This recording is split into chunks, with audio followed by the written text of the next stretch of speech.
Reclaiming the court. How to appear as a living man or woman, not a legal fiction.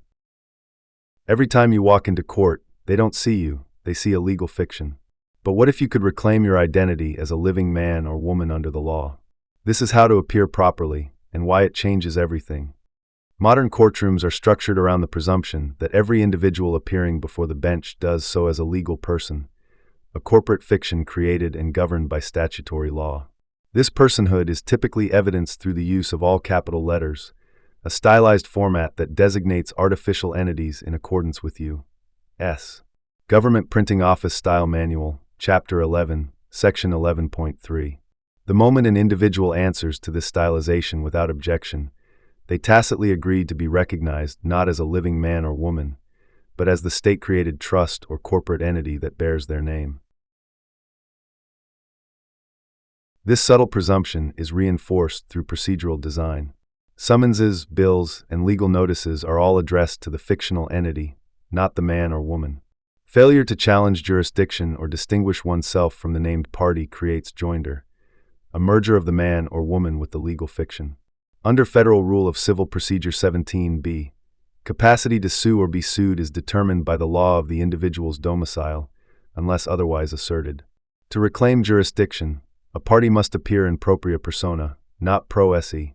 The term pro se refers to self-representation within the statutory system. In propria persona, by contrast, refers to an appearance as oneself, in full capacity, not as an artificial construct.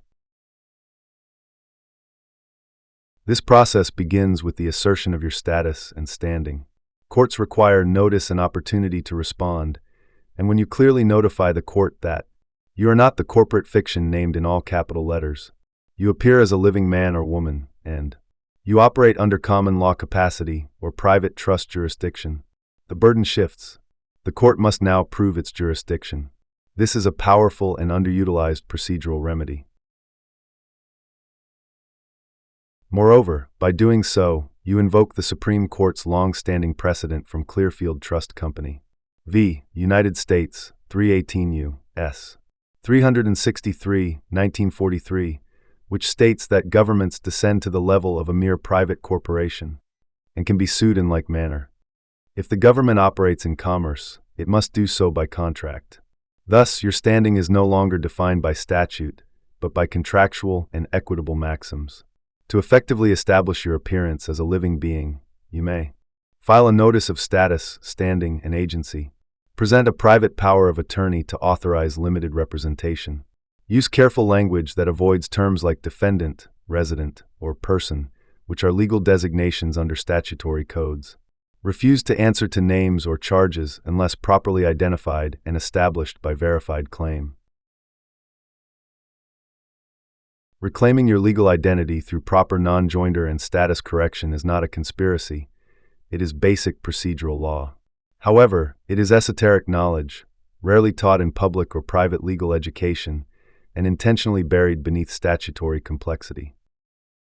Footnote: this section describes how to appear in court as a living man or woman under common law jurisdiction, rather than as a corporate fiction governed by statute, thus shifting the burden of jurisdiction to the court.